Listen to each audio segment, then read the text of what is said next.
नगर निगम और पुलिस विभाग की संयुक्त कार्रवाई, हटाए गए झोपड़पट्टी अतिक्रमण। सिवनी प्राणमोती की काली पहाड़ी पर वन विभाग द्वारा वृक्षारोपण किया गया था और वृक्ष भी बड़े हो गए थे, लेकिन पिछले कुछ दिनों से उस पहाड़ी पर लोगों ने वृक्षों को काटकर कब्जा करना शुरू कर दिया।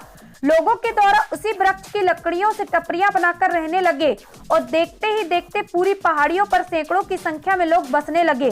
प्रशासन को इसकी भनक तक नहीं लगी। जब लोगों के द्वारा सूचना दी गई कि कुछ लोग पैसे देकर कब्जा कर रहे हैं, तब राजस्व अमले के साथ नगर निगम और पुलिस अमला मौके पर पहुंचा और अतिक्रमण हटाने की कार्रवाई की, लेकिन बड़ी संख्या में पेड़ों को काटा गया, लेकिन वन विभाग की ओर से कोई भी नहीं पहुंचा।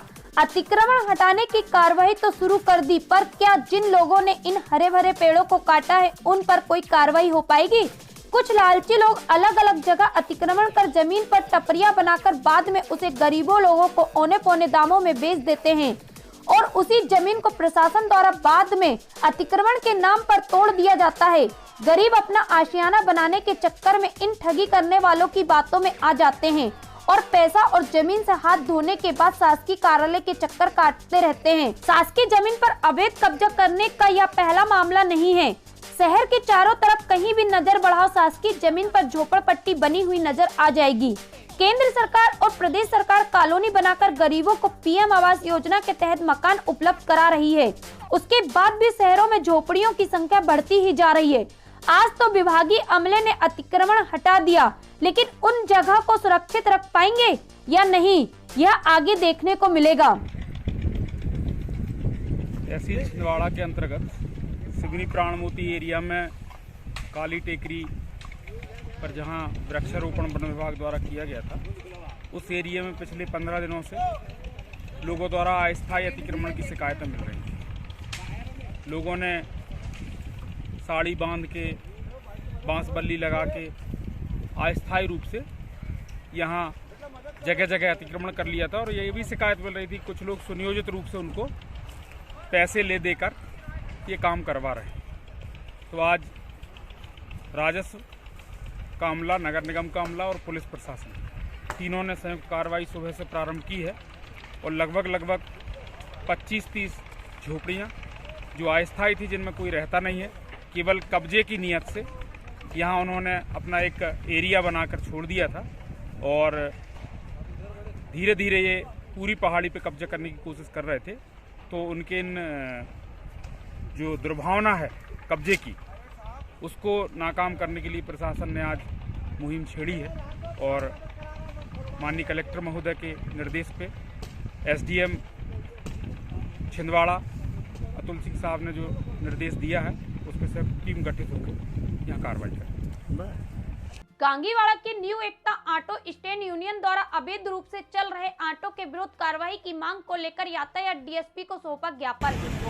सब लोग ये एक बेहतर काम होगा।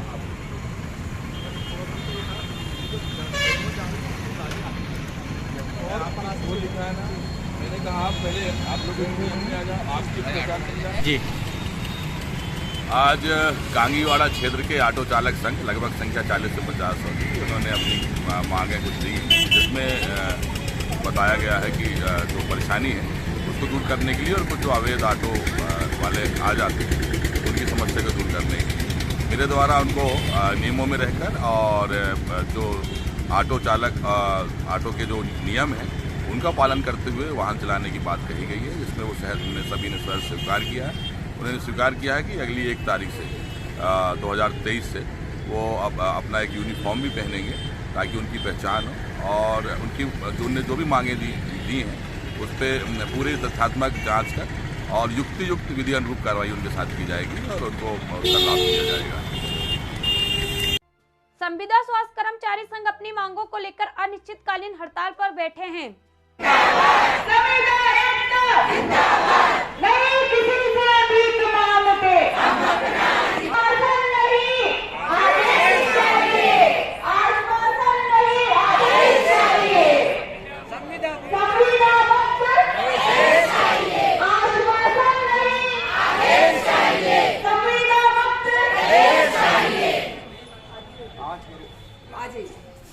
करो अभी करो, सबको करना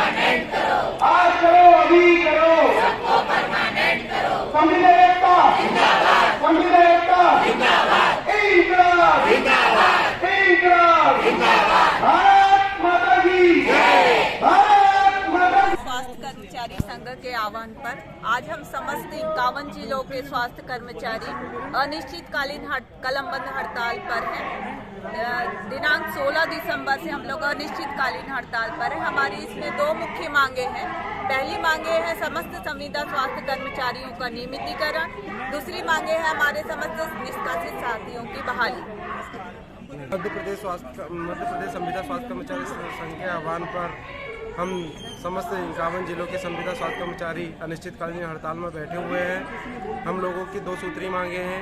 पहला यह है कि हमको नियमितीकरण किया जाए, क्योंकि कि हम लोगों ने कोरोना काल में जो जन सेवा, जो मानवता हम लोगों ने दिखाई हुई है, लेकिन मध्य प्रदेश शासन द्वारा 5 जून 2018 को एक नीति पारित की गई थी, लेकिन वो हम लोगों के लिए आज दिनांक तक लागू नहीं हुई है। इसी के तारतम्य में हम लोगों ने विरोध प्रदर्शन करने के स्वरूप 7 दिसंबर को हम लोगों ने एमडी मैडम तक और मुख्यमंत्री तक हमारी बात पहुंचाया था, ज्ञापन दिया था, निवेदन किया था, सूचना दी थी कि हम लोगों की मांगे यदि 15 दिसंबर तक मानी नहीं जाती है तो हम 16 दिसंबर से अनिश्चितकालीन हड़ताल पर बैठ जाएंगे। आज हमारा 7वां हड़ताल का दिवस है, दिन है, आंदोलन का दिन है। और आज हम जो हमारे कोरोना काल में जो शहीद हुए हैं हमारे साथी लोग, हम उनके लिए आज मोमबत्ती जलाकर उनको श्रद्धांजलि अर्पित करेंगे।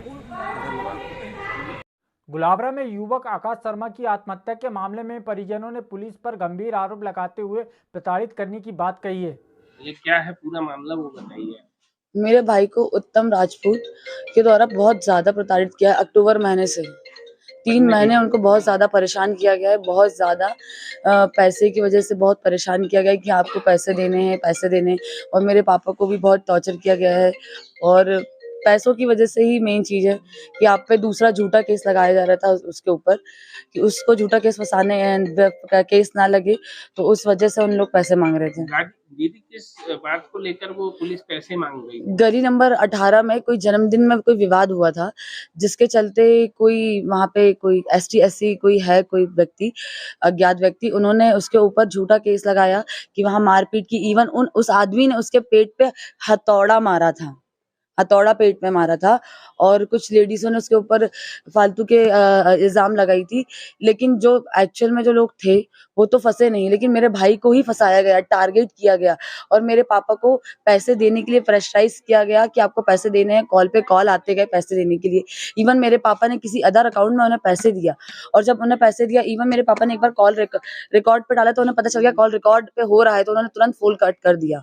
और जो अदर पर्सन थे उनके नंबर उन्हें शेयर किए गए, उन्होंने उन्हें भी कॉल किया, पर उन्हें पता चल गया कि वो गरीब है, वो पैसे नहीं दे सकते, तो उन्होंने इतना ज्यादा परेशान नहीं किया उन 2 लड़कों को। क्या अमाउंट आपसे मांगे? हमें 10,000 हमसे कैश ऑनलाइन ट्रांसफर किया। कितना मांगे थे? फोन पे के थ्रू 10,000 लिया गया। उसके बाद अगेन बोला गया कि कोई भोपाल में कोई केस हो रहा है तो उसके पैसे दीजिए। तो उस टाइम शायद कुछ पैसे 5,000 मांगे, और फिर उसके बाद फोन कंटिन्यूअसली करते रहे। इस बीच में उनके बेटे की शादी की वजह से वो बिजी थे, तो उन्होंने फिर किसी और थर्ड पर्सन के थ्रू उनसे कॉल करवाया गया कि ये सब चीजें हो रही है, तो पैसे देना है, पैसे देना है। तो मेरे पापा ने उतना ध्यान नहीं दिया, देख लेंगे जो होता जाएगा। फिर देन अभी रिसेंटली अभी मैं जब दिल्ली में थी तो मेरे भाई अपनी स्कूटी बस स्टैंड में छोड़ दिए थे, अब और कहीं बाहर थे, और गाड़ी हमारी थोड़ी लॉक हो जाती है, किसी भी चाबी से अनलॉक हो जाती है। तो उन्होंने उसकी गाड़ी वहां से निकाल ली, उठा के थाने लेके चले गए। जब मेरा भाई वहां पे गाड़ी देखने गया तो उसे गाड़ी नहीं मिली, और थाने में जाके उसने गाड़ी मांगी तो उससे बोले कि तुम्हारे ऊपर ड्रिंक एंड ड्रंक का हम केस लगा रहे हैं, धारा 185 लगा के उसे बोल देगा जब तक आप 15,000 रुपए नहीं आएंगे आपकी गाड़ी नहीं छूटेगी। कोई राम कुमार नाम का है। क्या नाम है पूरा उनका? उसके बाद मेरे भाई ने, पापा ने उससे पूछा बेटा क्या हुआ, तो पापा उसने बोला कि पापा कुछ नहीं, वहां से गाड़ी था, वहां से बस स्टैंड से लेगी। तो उस वजह से मेरा भाई इतना ज्यादा परेशान हो गया कि कुछ दिन पहले ही पापा को पैसे के लिए परेशान किया गया, अगेन फिर पैसे के लिए परेशान किया गया। इस बीच में उसके मन में क्या चला हमें कुछ नहीं पता कि उसने ऐसी घटना कर दी। तो मुझे तो बस इंसाफ चाहिए, प्रशासन से मैं यही उम्मीद करूंगी कि मुझे इंसाफ चाहिए मेरे भाई के लिए। मेरा नाम रोशनी है। मैं नहीं चाहूंगी किसी और का भाई या किसी और का बेटा इस कंडीशंस में आए कि उसे ये सब चीजें देखनी पड़े।